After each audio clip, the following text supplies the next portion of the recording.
आपलं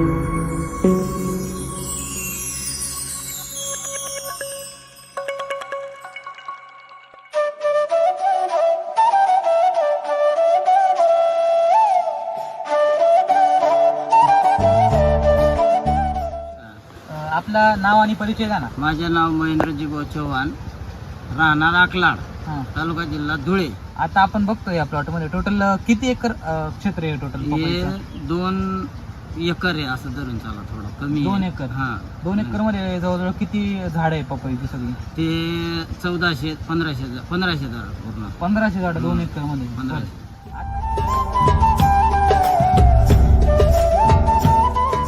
तुम्हाला माहिती कुठून भेटली? त्या व्हिडिओ पाहून काही एक जोडीदार आहे आमचा मोराण्याचा, विनोद देशमुख म्हणून, तिथून पाहून मग पोलीसवाले हा तिथून ते पाहिलं आणि ते निश्चय केला की आपल्याला पपई एसीटी वरच करायची आहे. हा, तर मग बेसल डोस मध्ये कृषी अमृत लावण्याच्या अगोदर भरलं बेड मध्ये आणि नंतर मग लावली. मग 1 महिन्यानंतर परत कृषी अमृत आणि बेसल डोस मध्ये ते nutri charger, root charger, pest cleaner आणि रूट चार्जर, हेल्थ चार्जर हे ड्रिंचिंग केली आणि सॉइल चार्जर ड्रिंचिंग केलं. आणि त्यानंतर 15 दिवसात असं 1.5 महिन्यात 3 वेळेस ड्रिंचिंग झाली मग सॉइल चार्जर. मग तिथंच ग्रोथ भरपूर दिसायला लागली होती.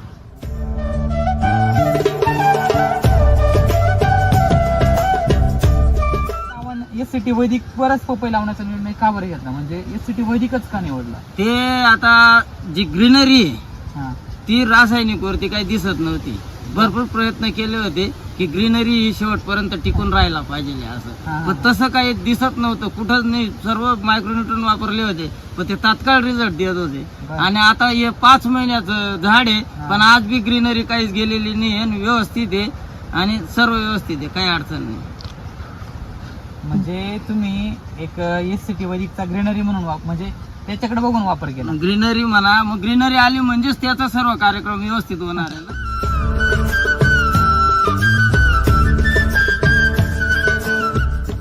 याच्यापूर्वीचा काय अनुभव आहे तुमचा? याच्यापूर्वी आम्ही पपई 5 वर्ष पूर्वी लावली होती, पण ते काही एवढी खास सक्सेस झाली नव्हती म्हणून आम्ही पपईचा सोडून दिलं होतं. ते विषय सोडून दिला. 5 वर्षानंतर तुम्ही आता डेअरिंग केली? आता डेअरिंग केली, ते पण एससीटी असं आहे म्हणून डेअरिंग केली. अच्छा, बरं. मग डेअरिंग केल्याचा फायदा झाला की नाही झाला? हो, मग फायदा दिसतोय ना. आणि अजून आपण परत म्हणजे चालूच आहे बा त्याचा कार्यक्रम. बरोबर. पपईचा नाद कावर सोडला होता? नाद मग तेच ना, व्हायरस आणि म्हणजे ग्रीनरी नाही किंवा असं चांगली दिसत नव्हती. खालून पानं सर्व खाली गळून जायचे, फक्त वरतीच राहायचं. मग ते प्रकाश म्हणजे उन्हामुळे पपया खराब होऊन जायच्या. मग तो आणि तेवढं उत्पन्न भेटत नव्हतं ना. मग म्हणजे तुम्ही रोगराईने त्रस्त झाले? हा, रोगराई त्रस्त होत होते. आता 5 महिन्यामध्ये तुम्ही रोगराईवरती किती खर्च केला?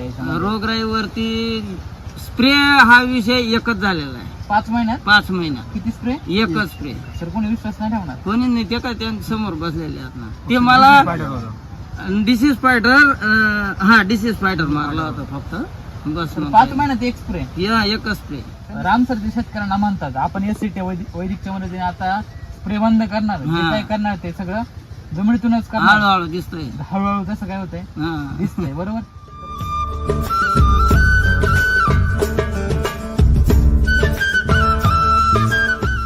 तर एक साधारणतः जे पपईचे जे शेतकरी आहे ते व्हायरस साठी त्रस्त असतात. म्हणजे पपई म्हटलं की व्हायरस आणि बुरशी 2 गोष्टी येतातच.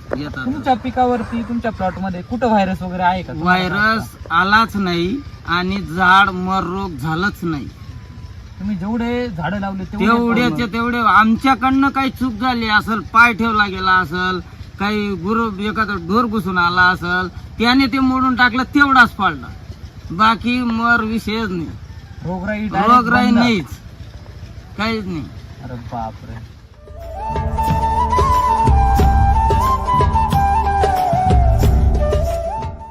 मला एक सांगा सर, केमिकलचा वगैरे काही स्प्रे वगैरे केलाय का किंवा कोणती ड्रिचिंग वगैरे? केमिकल वापरलंच नाही आणि खतामध्ये सुद्धा कोणताही केमिकल वापरलं. म्हणजे ह्या प्लॉट मध्ये तुम्ही एकही केमिकल वापरलं नाही? कुठलाही म्हणजे रासायनिकचा जो DAP, पोटॅश, अमुक ढमुक, नायट्रोजन कुठलाच दिला नाही. शेतकरी असं म्हणतात की सर केमिकल शिवाय शेती शक्य नाही. हे दिसतंय आता तुम्ही तर डायरेक्टली म्हणताय नाही दिलं आणि समजा अजून सर काय पण देणारच नाही येणार. डायरेक्ट स्पष्ट आहे ते. काही काही क्रिया जरी करल तेव्हा तरी बी द्यायचं नाही. याच्या अर्थीच करायचंय काय त्याला पाहिजे. तुमच्यामध्ये एवढा आत्मविश्वास कुठून आला? आत्मविश्वास असा आला, बाकीचे व्हिडिओ पाहिले होते बर. आणि जे आमचे विनोद देशमुख साहेब आहेत त्यांच्या इथं मी जात होतो 2 वर्ष पहिले. अगोदर ते काम करत होते. मग मी तिथं जायचो. ती जमीन जी पाहायचो ना मी, त्यांची जमीन एकदम नरम झाली आणि आमची जमीन एकदम कडक होती. तर मग ते वापरत होते. मग तिथून जमीन पाहून आलो. आपली जमीन आणि ती जमीन मध्ये मोठा फरक दिसला. आणि त्यांचं एक अजून विशेष बात असं की उळे, कांद्याचे उळे दोघांचे टाकलेले होते. उळे. मग ते रोप चांगलं होतं आणि आमचं वाया गेलं होतं. त्यांनी कृषी अमृत आणि सॉइल चार्जर सोडलेलं होतं आणि आम्ही आमचं चालू होतं कार्यक्रम. तर ते पाणी पडला, पाऊस पडला, आमचं बसून गेलं, त्यांचं जसं तसं राहून गेलं. मग याच्यावरती पूर्ण विश्वास बसला आणि आता पपई लावायची म्हणतात आपल्याला. त्यांनी बी लावली, आम्ही बी लावली आणि पूर्ण तेच कार्यक्रम केला.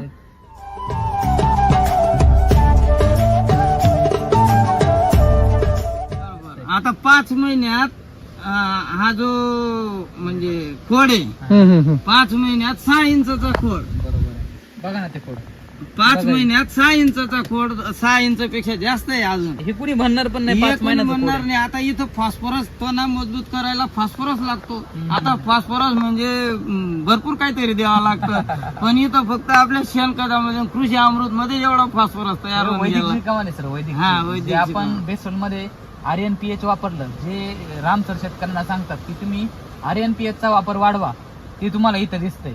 कारण जर तुम्ही root charger, nutri charger, pest आणि हेल्थ चार्जरचा बेसल डोस मध्ये वापर केला, सगळं काही न्यूट्रिएंट्स तुम्हाला फॉस्फरस असतात, बाकी सगळे काही न्यूट्रिएंट्स हे तुम्हाला नैसर्गिकरित्या झाडाला प्राप्त होतात. आणि हे वैदिक म्हणजे एक झाडांचं अन्न आहे. जर तुम्ही त्याचं अन्न त्याला दिलं तर तुम्हाला इथं रिझल्ट काय होणार आहे?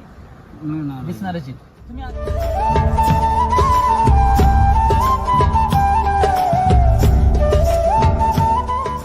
तुम्ही आता ही सेटिंग बघताय, त्याच्यानंतर ही पपईची म्हणजे क्वालिटी बघताय.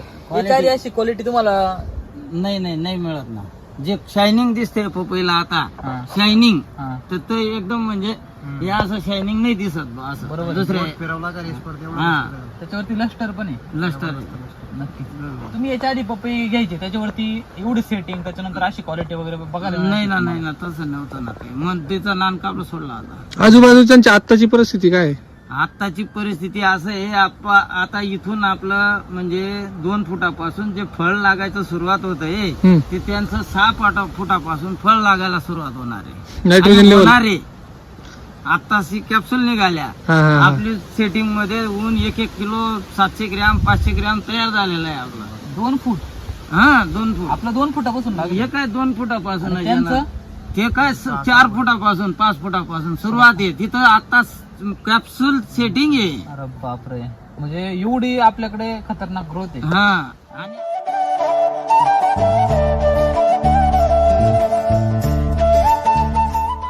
आणि हा आपला म्हणजे मे महिना जो होता ना, टेम्परेचर भरपूर होतं. टेम्परेचर मध्ये फुलगळ होऊन जाते. जे मी ज्यांच्याशी कॉन्टॅक्ट मध्ये होतो ना, त्यांचं म्हणणं काय होतं की टेम्परेचर मध्ये तुमची सेटिंग होणार नाही, जून मध्ये सेटिंग होणार. आपलं जे मे महिन्यामध्ये सेटिंग झालेलं आहे ते आता 1 किलो 700 ग्रॅम 500 ग्रॅम फळ झालेलं आहे तयार. आणि याचा बेनिफिट तुम्हाला मार्केटमध्ये नक्कीच मिळेल. हा, मे मध्ये जर सेटिंग झालाय तर तो मार्केटमध्ये मिळणारच आहे त्याचा बेनिफिट. बरोबर आहे.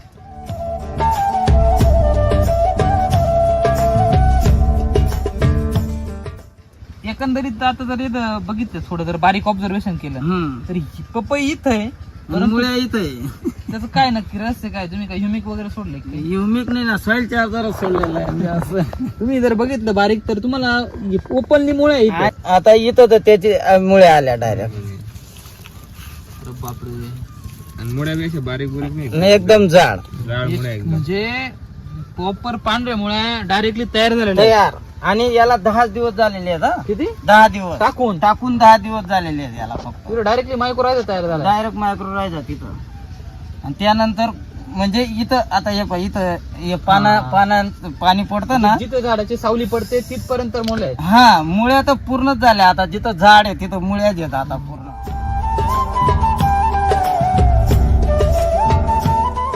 तुम्हाला काय वाटतं, तुम्ही एक आता म्हणजे जीएसटी वधिक सोबत शेती करताय, हा याच्यामध्ये तुम्ही समाधानी आहे? एकदम समाधानी आहोत.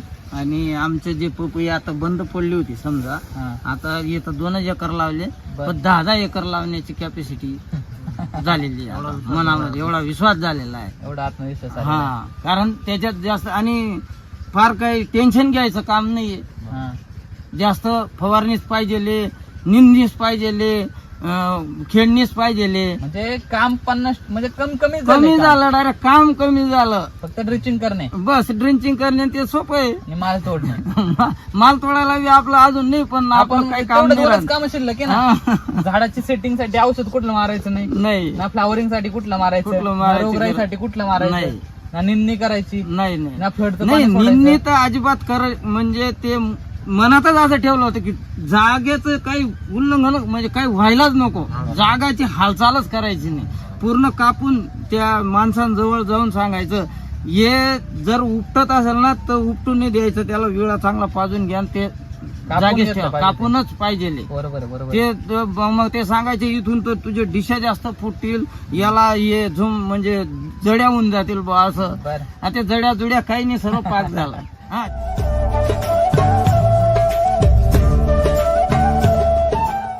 तुम्हाला एक वैदिकच्या वापरामुळे काय काय बदल जाणवला? आता आपण पपईवरच येत आपण, बाकीचं अजून केलं नाही. बरोबर. मग आता असं ऑब्झर्वेशन म्हणजे असं आहे, जे झाड शेवटीपर्यंत आपल्याला ग्रीनरी देणारे म्हणजे झाडाजवळ येऊन जो आनंद तयार होतोय, हा आनंद बघण्यासाठी मी इतका प्रयत्न केलाय दुसऱ्या पिकांवरती की एकदम झाड असं आपण कोणी बी माहित जाऊ द्या, पण दुसरा जरी आला ना मनुष्य तरी त्याने असं म्हणायला पाहिजे की अरे वा बसायचंय बा इथं. असा वेळ फक्त आता आली पहिल्या वेळेस. एवढं ग्रीनरी आणि एवढी शांत, एवढं एकदम नॅचरल सारखं वाटणार.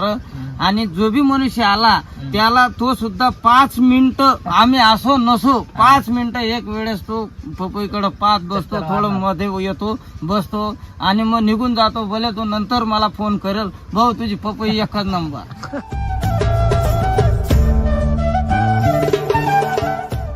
जे शेतकरी व्हिडिओ मध्ये बोलतात ते काहीतरी अतिशयोक्ती बोलतात. नाही, अतिशयोक्ती बोलायचं काम नाही, कारण जे सत्य परिस्थिती आहे तेच आहे.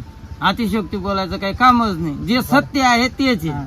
अशा शेतकऱ्यांना नाही, म्हणून मग मी सांगतो ना की अगोदर थोड्याशा क्षेत्रावर प्रयत्न करा, जास्त विश्वास ठेवू नका. वाटल्यास थोड्या क्षेत्रावर पहिले कार्यक्रम करून घ्या, आपण काय आहे काय नाही तिथंच समजून जाईल, मग तिथून सर्व काम करा. असं आता पहा, मग 2 एकर वरतीच केलं. का केलं की पहिले घर सर्वांना समजलं गेलं पाहिजे, दाखवून देऊ. अगोदर दाखवलं, मग आपण जर 20 बिघे करायचंय तर मग ते पूर्ण एवढं करायचं तर विश्वास दाखवायला लागेल ना पहिले. मग हा विश्वास आहे आपला. आता एक साधारणतः शेती करण्यामध्ये तुम्हाला एक गोडी निर्माण झाली, एक नवा आनंद निर्माण झाला, तुमच्या नवा जोश आला. बरोबर. तुम्ही एक म्हणत होते की 2 एकर आता माझ्याकडे, तर तुमचं प्लॅनिंग काय पुढचा प्लॅनिंग माझा आता 6 एकर तरी पुढे मी पपई लावणार. आणि कशाच्या जोरावरती? एससीटीच्या कृषी अमृत, सॉइल चार्जर, एससीटी वैदिकच्या जोरावरती. अरे वा, छान गोष्ट आहे, चांगली गोष्ट आहे.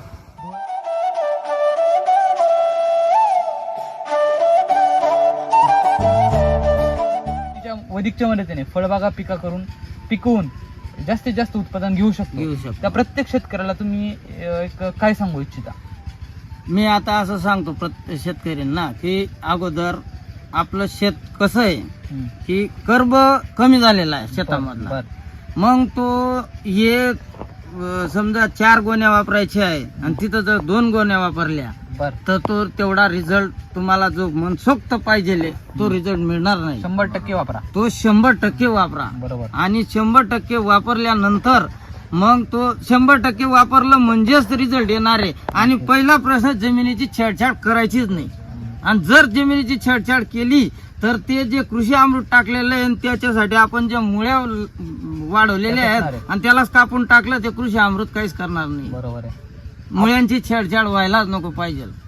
मग ते कार्यक्रम बरोबर आहे. बरोबर आहे, म्हणजे आपणच आपल्या पायावर हा दगड मारून घेतो. बरोबर आहे. हा बाकी आता लहान मोठे पीक आहे, समजा कांदे हे अमुक आहे, त्यांना तर त्यांची निंदणी करावी लागणार आहे, त्यात काही विषय नाही. आणि ते काही जास्त वेळ राहणार पीक नाही, पण तिथून त्याची ग्रोथ मिळणार आहे. पण आता हे 12 महिने 15 महिने चालणारं पीक आहे, याच्यामुळे डिस्टर्ब व्हायला नको.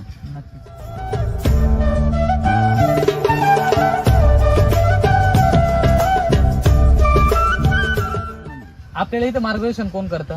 मार्गदर्शन हेमंत सर आणि रवी सर. रवी सर. जर कुसुंब एरियामध्ये कोणाला मार्गदर्शन पाहिजे असेल, पपई पीक असेल किंवा मग बाकीचे कपास पीक असेल, कुठलंही पीक असू द्या, तर कुसुंब एरियामध्ये आपण काम बघतोय.